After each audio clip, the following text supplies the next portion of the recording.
Hello and welcome to Culture and Social Diversity.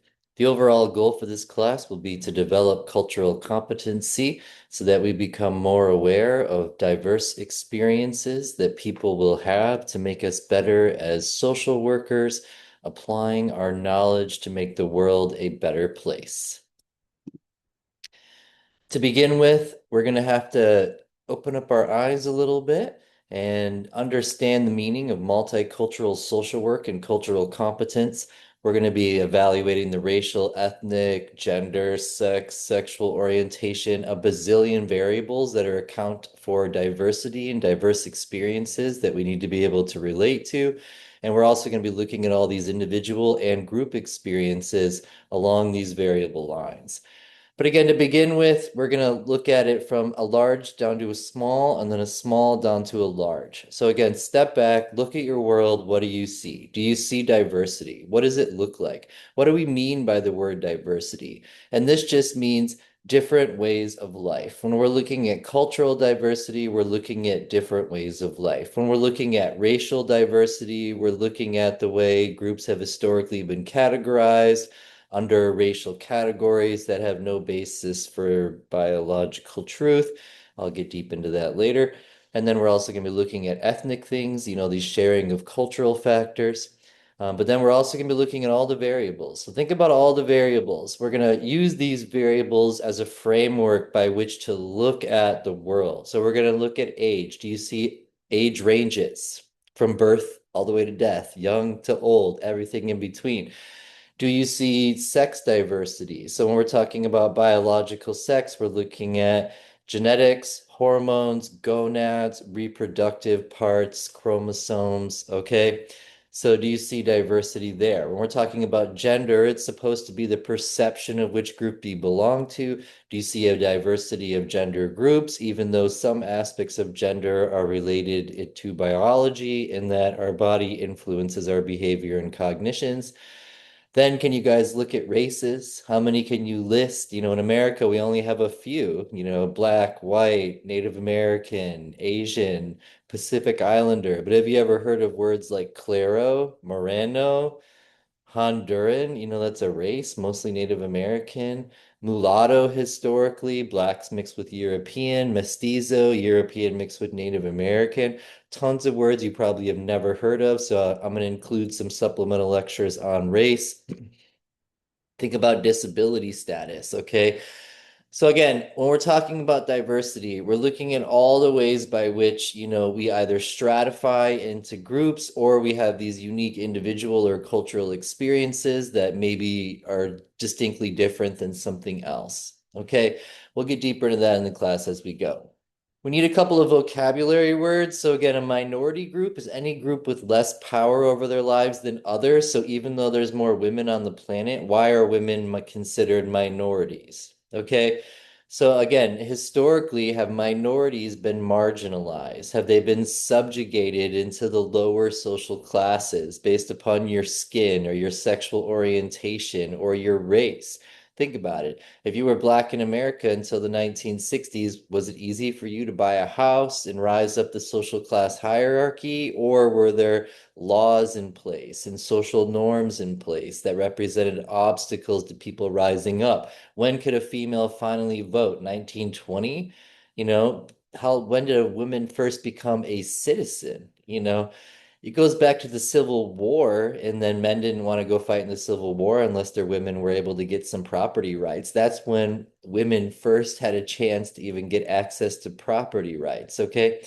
So again, have women been subjugated historically? Have people that have mental disorders or somebody that have been disabled been subjugated? Are there people like the Nazis who murdered disabled people, who murdered homosexuals? Okay.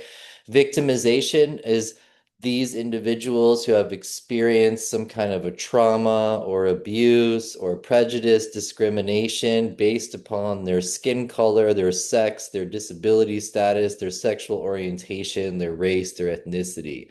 Okay, forms of stigma. Does society stigmatize certain individuals? Okay, and then what's the experience of stigma like? What's it like being a girl trying to be a CEO or a doctor in 1960? Again, you weren't allowed to be either of those things in 1960. It wasn't until the 1980s that women finally started receiving less prejudice in the medical field, for example. There's some good stories on that kind of stuff. So we need some words like prejudice. So prejudice are negative attitudes toward a group, attitudes. Discrimination, negative actions toward a group. And you can be a victim, if you experience negative attitudes, prejudice, or the actual acts in the form of discrimination.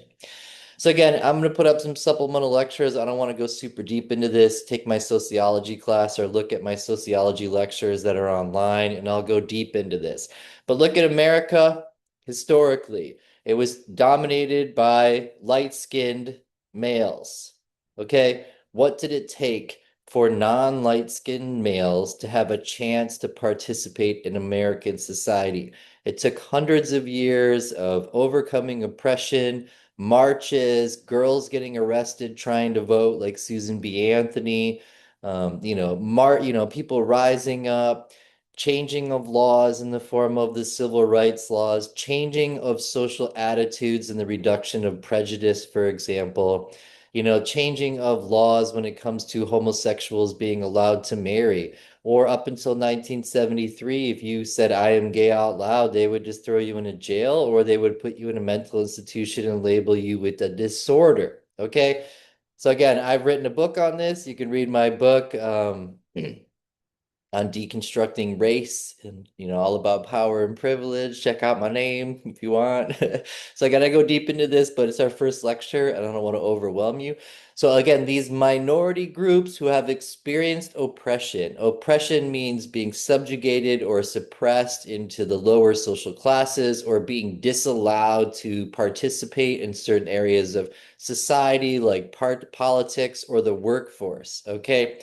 So there's many groups who have experienced this, from the Mexicans to Chinese with the Chinese Exclusion Act, to Jewish people during the Holocaust being sent back to Germany because Americans were too anti-Semitic to let them come here. Tons of stories about this. Think about the experiences of women and women in modern times. Still, their experiences of sexual violence are like 1 out of 3. What does that say about society that 1 out of 3 women experience this? What does that say about us? Okay. So again, I have degrees in psychology and sociology. Our ethic codes do not necessarily say you have to go out and be an activist and take a stand. However, when it comes to social work, your ethical mandates are intense about this. Like it demands that social workers take a stand against inequality, oppression, people being subjugated, people not having access to getting a job or the pursuit of happiness, written, in our original Declaration of Independence. Okay, so social workers becoming aware of injustice, looking at racism, sexism, ethnocentrism, anti-Semitism, cisgenderism, all the isms. You need to be aware of these, okay? You need to be aware of poverty. What's it like growing up poor versus rich? And then you need to be aware of the individual versus group experiences. What's it like being an individual? How are you structured by the groups that you belong to? Think about the groups you belong to. How does that affect the way you act, behave, and think? Okay. And then again, where do you see forms of injustice, poverty, racism, ethnocentrism, all those words in modern times? Do they still exist, or is that just a figment of my imagination? So again, we need evidence, of course. So your code as a social worker is intense, okay? It says you must challenge social injustice and promote sensitivity to and knowledge about oppression as well as cultural and ethnic diversity. It is my job to inform you of all of these subjects, okay? This is one of your ethics, the 2008 Code of Ethics. Now you also have the Council on Social Work Education in 2015 that went really specific and said this is what you need to be thinking about. You need to be thinking about age, class, color, culture, disability, ethnicity, gender, okay, immigration status, marital status, political ideology, race, religion, biological sex, sexual orientation, tribal sovereign status, okay? You need to be aware of people's experiences of oppression, poverty, marginalization. Alienation is being separated from the group, being excluded from the group. Like someone who's transgender and society doesn't accept you, or someone who tells their family they're gay and their family kicks them out. That's alienation, okay? You also need to be aware of privilege. Is it easier for a white male to rise up than a black female? Okay? Is it easier for a white male to get power, the ability to do what I want to do, over someone who maybe isn't light-skinned or male? And again, in my book that I write, it gets all deep into these ideas about how no one's actually biologically black or white. That's all just made up crap. We're not actually different physically. However, the fact that we have socially constructed races, these groups, we've made them up, and then we decided based upon a bunch of crap criteria that makes no sense that these people belong in this group. That's where race comes from. So again, these are real experiences. It's a real experience being female in the world, or black in the world, or Mexican immigrant in the world. We need to be aware of that. Do these groups, females, blacks, Mexican immigrants, do they experience oppression? Do we discriminate against them? Are we prejudicial toward immigrants? Are we prejudicial toward women and people that identify or people that are black? Okay, so these are the questions we need to be aware of, and this class is just pushing not these ideas, but just the idea of awareness, because that's the definition of cultural competency. This is what we need to develop. Awareness of diversity and adjusting as we need to be considerate of others is my words. Your book's quote, cultural competency, the ability to effectively and respectfully fully provide services cross-culturally. Again, being aware of all the diversity so that we can be there to provide the service in our unique way that addresses their specific unique needs. We need to have a critical pathway to effective social work and practice by becoming culturally competent.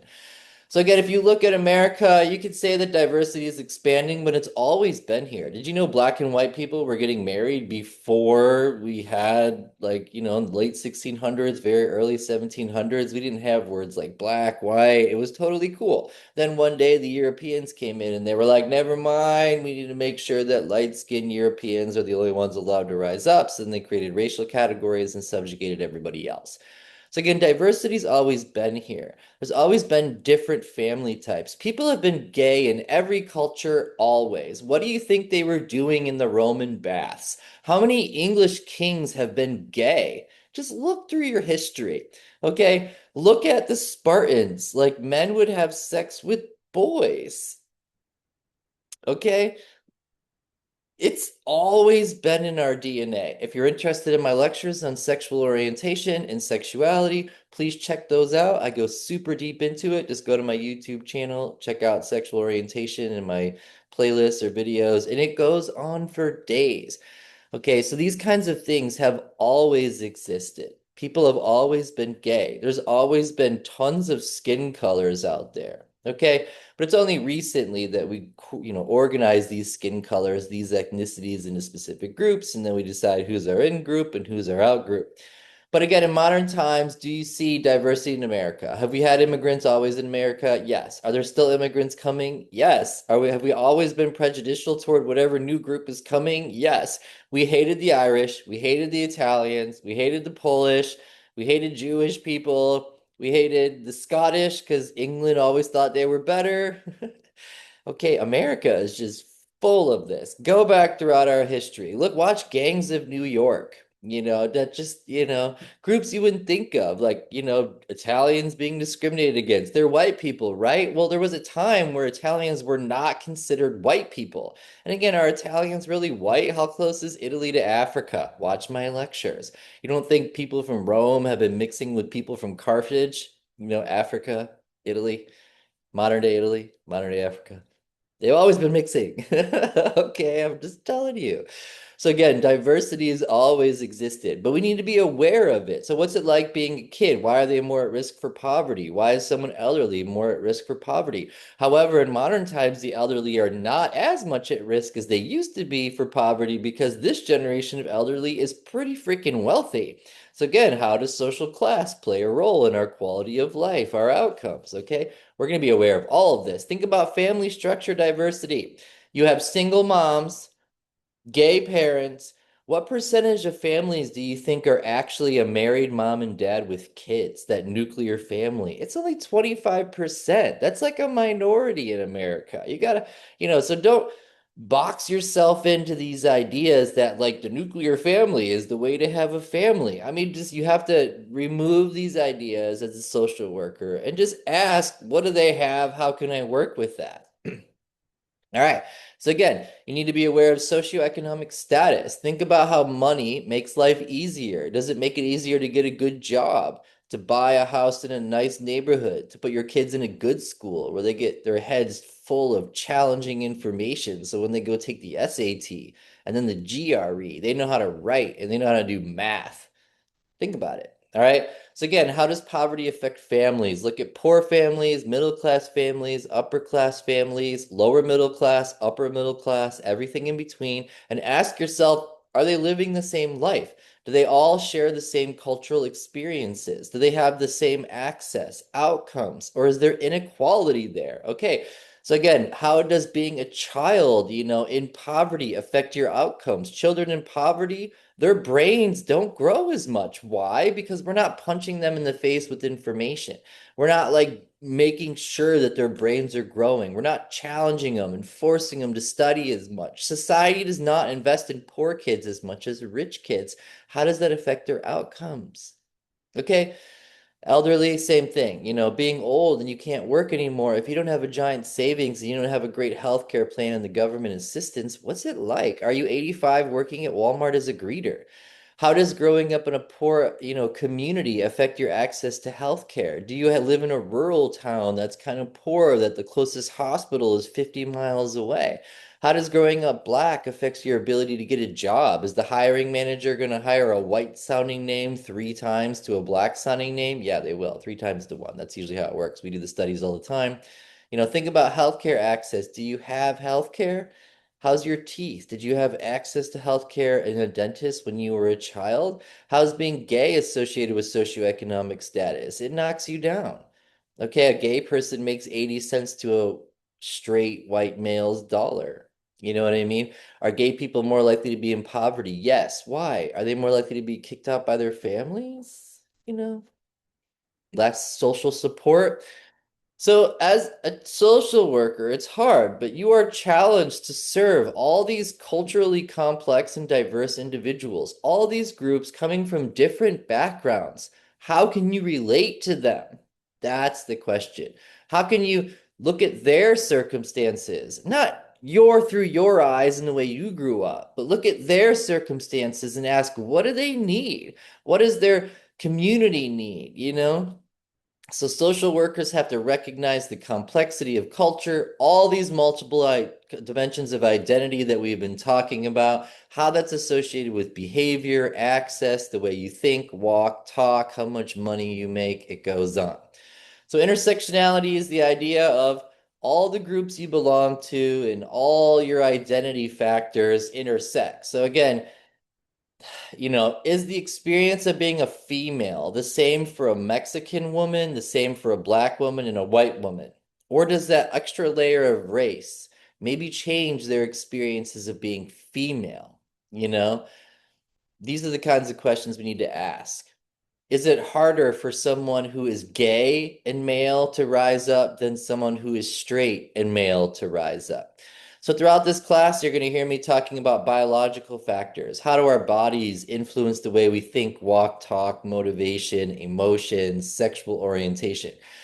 Then we're going to be talking about psychology, the way we think, the way our brain is structured. And then we're going to be thinking about, the social world. How does the social context, sociology, influence the way our brain is structured, the way we think, and influence our bodies regarding our diets that we have access to, healthcare, the quality of life. We're going to be looking at the history of how our society ended up this way and all these groups form that we need to be considered. And again, we're going to be thinking about all these big factors, but the biggest three factors that probably influence your life are socioeconomic status, gender, race, ethnicity. Okay, but again, how do things like being a violin player structure your brain? So we're not just going to think about group things, we're going to think about individual things. Do you play violin? Do you play guitar? Because that has changed your brain in the way you think in different ways. Okay. So again, social workers, you're going to be exposed to diversity, poverty, everything in between. You're going to have kids who have been abused that grew up in rich homes, kids that grew up in poor homes, and you might find subtle differences. How do you react? How do you respond? How are you become aware of it? How does, it shape how you think? And then again, empathy and sympathy. Is that a requirement of being a social worker? And then bias, how do we remove, our way of thinking from it in the end? So again, implications for why we're here. We need to develop this cultural competency so we can be aware of how all these variables, socioeconomic status, race, religion, biological sex, sexual orientation, how that influences people's lives so that we can hear their voice. So again, please make sure you pause during this to read those ethics from 2018 and 2015 and this whole thing, because this is your mandate. You're mandated to understand these individuals and these groups and where they're coming from so that we can be there for them. So again, the whole goal of this class is to develop cultural competency, become aware of how all these socioeconomic variables, individual variables, emotional variables influence people so that we can relate to them and be there for them. All right. Not that I know how to turn off this recording ever, but all right. Have a great day.